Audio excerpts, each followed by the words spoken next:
Hello everyone, welcome back to another video. Today I want to do something a little bit different and talk about a subject that's more on the psychological side of things. Something that people seem to forget sometimes is that climbing the ranked ladder isn't all about mechanics. Sure, if you have the mechanics of double lift, you can climb the ladder without saying a word to your teammates, but people with that amount of mechanical skill are very few and far between. So how important is the other aspect of solo queue? That is, communicating with your team and being an overall friendly player. We've all seen the video about DST from Sky, but how can we really take charge of our team and lead them to victory? How do we take control of the game and get our teammates to cooperate without them getting upset? There was an article written earlier this year by John Baldoni in response to a question he commonly gets. How can I tell if people want to follow me? He introduces 5 questions to ask ourselves to help figure out if we are leading effectively. Of course, this article isn't written for League of Legends, but I think we can definitely relate these concepts to our everyday experience in solo queue. The biggest differences are that 1, we don't have authority over other players, and 2, we don't spend day in and day out with these players because we're always playing with different people. These are 2 pretty big differences, but we can still adapt these concepts to solo queue and try to become a player that leads our team to victory. The first question to ask yourself is, am I thinking strategically? Baldoni writes that effective leaders need to think a move or two ahead of what is happening in the here and now. This is probably the most straightforward question, but it's certainly not the least important. In the scope of League of Legends, this essentially translates to, do you have sufficient game knowledge to beat your opponents? For people that haven't previously ran MMOs, it's kind of like a gear check. You can't beat the boss if you don't have the sheer damage to get through it. All the raiding and encouraging you can do won't help you get through the boss if you simply don't have the gear. Similarly, in League of Legends, if you don't have the game knowledge yourself, how can you possibly expect to lead your team into making smart choices? So the important part here is, if we aren't thinking strategically enough, how do we fix the problem? Well, for starters, watching streams for educational purposes helps a lot. Take note of all the big moves they're doing, for example taking turrets and dragons, and try to figure out why and how they're doing them. Second, watch educational League of Legends videos on YouTube. I make some myself, and there are certainly a lot of other people out there that make them also. Third, read articles on websites like Reign of Gaming to get a very in-depth look into the game. Game knowledge is something that is much easier to acquire through outside sources rather than actually playing the game. The amount of knowledge you can acquire from playing the game starts to plateau at a certain point, so you have to look for other ways to learn. So the second question to ask yourself is, am I communicating for understanding?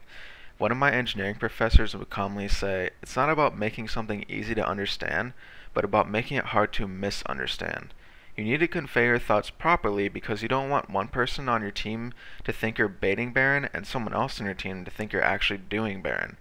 Misunderstandings like that will easily cost you the game, so how can we make ourselves harder to misunderstand? The solution is pretty simple.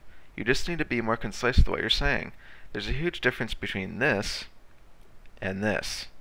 There's an even bigger difference in this and this. Baldoni writes that it is seldom enough to say something once, so make sure that you're relaying the same message multiple times. A tip is to try typing the same message twice in a different way.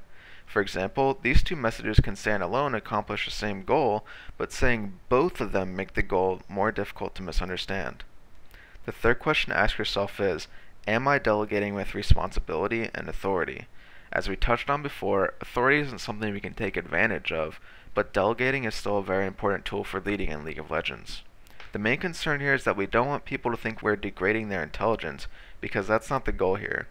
Something that I commonly tell people is to be a leader, not a teacher, and at all costs avoid passive aggressiveness. What I mean by this is that instead of saying something like, you're a moo-moo ... you're supposed to initiate ... you want to say something like, if we can get a good engage by a moo-moo, we can still win fights. They both convey the same thought, but one sounds like a passive-aggressive teacher, whereas the other sounds like a confident leader. 2 of the biggest key things you want to avoid are ellipses and sighs. They both make you come off as incredibly passive-aggressive, and that just makes no one want to listen to you. Delegating task itself isn't a difficult thing to do, but the delivery is what people often have a hard time executing on. Also, make sure that you take responsibility for your own actions and mistakes. If your Baron call ended up being a bad idea, take responsibility and apologize, or your team will lose faith in your capability to lead.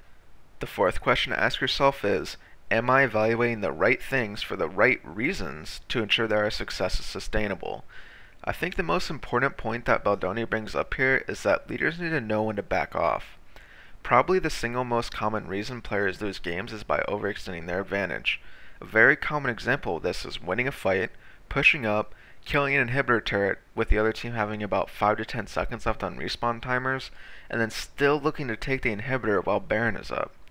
Taking the inhibitor is fine in itself, but dying on the retreat and the enemy team taking Baron and consequently more towers is not worth it in the long run.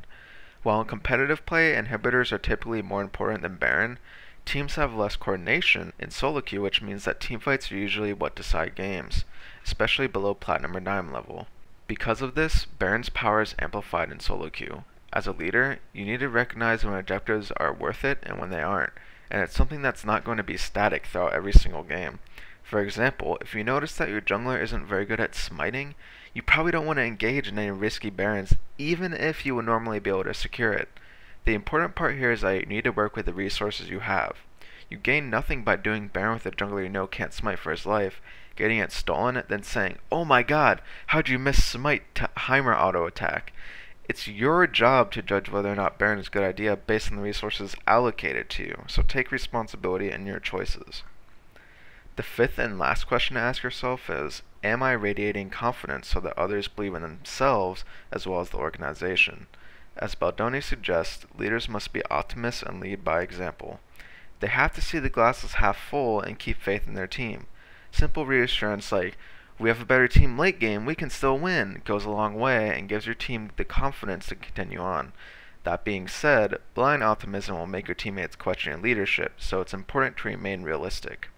If your Sona keeps landing one-man crescendos on their support, it's not okay to sweep it under the rug and say, "It's okay, Sona, you're doing awesome."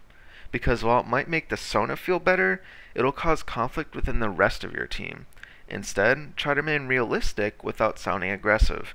For example, "Hey Sona, try to save your ult for when Kha'Zix jumps on Draven."